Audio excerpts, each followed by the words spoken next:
Hey everyone, welcome back. In this video, we are covering the FRQ from the year 2023, question number 4C. As always, please take a second to pause the video, read through the question, take a look at the graph, and then meet me back here for the problem solve. Okay, so this question asks us to find the value of the limit given there, or show that it does not exist, and then to justify our answer. So this question is going to require us to use the limit laws. So first thing I'm noting is that we're going to have to use the quotient rule here, right? So I'm going to set that up. I'm actually going to do it over here in the upper right. So let's go ahead and do the limit of the numerator. So the limit as x approaches 2 of 6 times f of x minus 3x. And then I'm going to do the limit of the denominator, which is the limit as x approaches 2 of x squared minus 5x plus 6. Okay, so now let's continue on with our use of the limit laws. Once you're comfortable with these, you're probably going to be able to skip a lot of these steps, but I am going to just do this kind of just using all of the limit laws for illustration purposes. So first things first, since these are being subtracted, we can separate this into two separate limits. So I would get the limit as x approaches 2. 6 is a constant, so that's going to come out front and get multiplied. So 6 times the limit as x approaches 2 of f of x minus 3 times the limit as x approaches 2 of x. And again, same rule there, because 3 is a constant, I just brought it out front.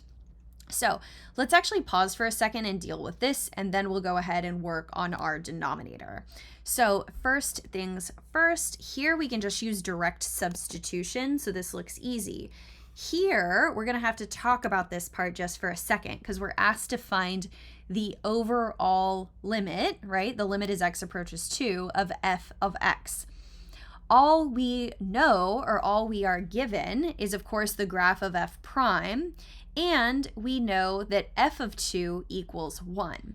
So here, this is where we have to tie in the concepts of differentiability and continuity. So as a refresher, differentiability implies continuity. Said a different way, if f is differentiable, then we know it's continuous. The opposite is not always true. So if it's continuous, it could be differentiable, but it does not guarantee differentiability. However, I know I'm repeating myself here, but it's important.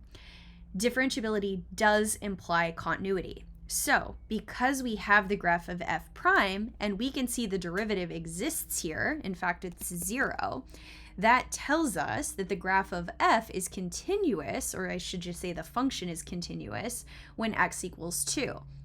So what does that tell us? Well, if it's continuous, we can conclude that the overall limit, meaning the limit from the right, is equal to the limit from the left. So the limit as x approaches 2 of f of x is equal to the output value. So it's going to be equal to f of 2. And we know, because it's given, that f of 2 is equal to 1.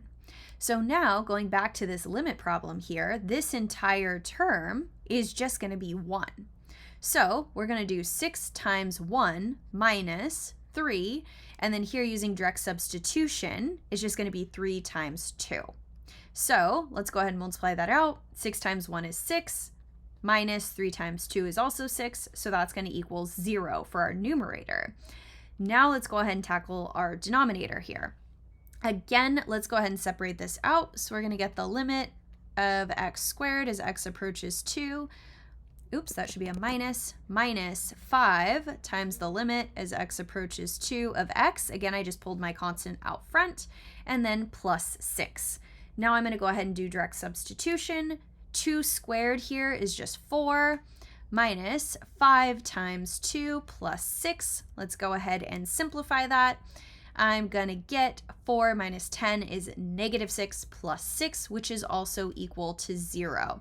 So I currently have the limit of this is equal to 0 over 0, which is one of the indeterminate forms. So that's going to tell us that L'Hopital's rule can be applied. So what do we have to do? Well, remember, if we use L'Hopital's rule, we have to take the derivative of the numerator and the denominator. So, and really it's the limit of the derivative of the numerator and the limit of the derivative of the denominator, in case I wasn't clear there.